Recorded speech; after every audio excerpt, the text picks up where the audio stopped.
Jika Anda mengenal Ali Sadikin sebagai Gubernur Jakarta yang kontroversial akibat kebijakannya melegalkan judi, mungkin Anda akan terkejut dengan fakta yang satu ini.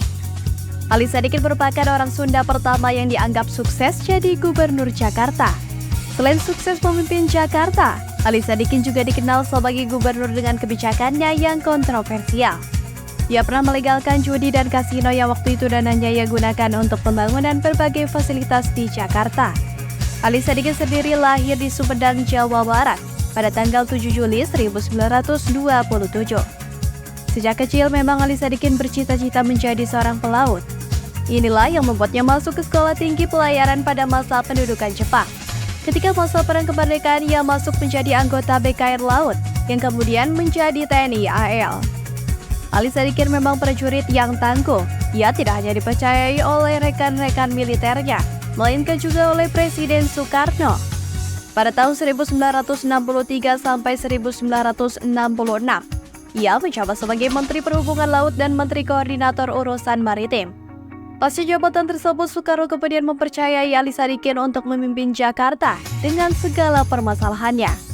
Meskipun ketika itu Jakarta sangat terbatas dari segi anggaran, namun Ali Sadikin berhasil memimpin Jakarta sejak diangkat jadi gubernur pada 1966 dan berakhir pada 1977.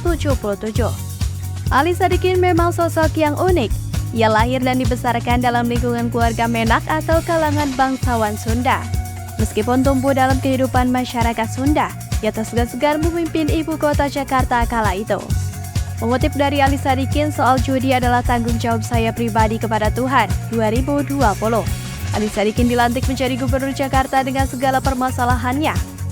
Mulai dari lalu lintas yang minim dan buruk, jalanan berlubang, pemukiman kumuh, gang becek dan kotor hingga krisis ekonomi dengan inflasi mencapai angka 650%.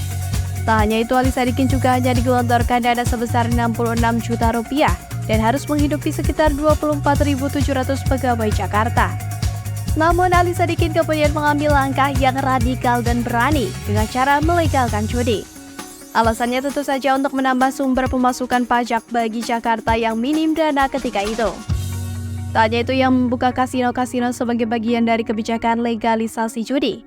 Namun kasino tersebut dikontrol dengan ketat. Ali Sadikin memang figur pejabat publik yang berbeda dari pejabat-pejabat saat ini. Sosoknya yang berharisma dan berprinsip membuat ia disegani bahkan oleh lawan-lawan politiknya. Orang Sunda yang jadi gubernur Jakarta ini juga tak anti terhadap kritikan dan gemar dalam berdebat. Tak jarang pula Ali Sadikin berdialog untuk menerima saran dan kritikan masyarakat.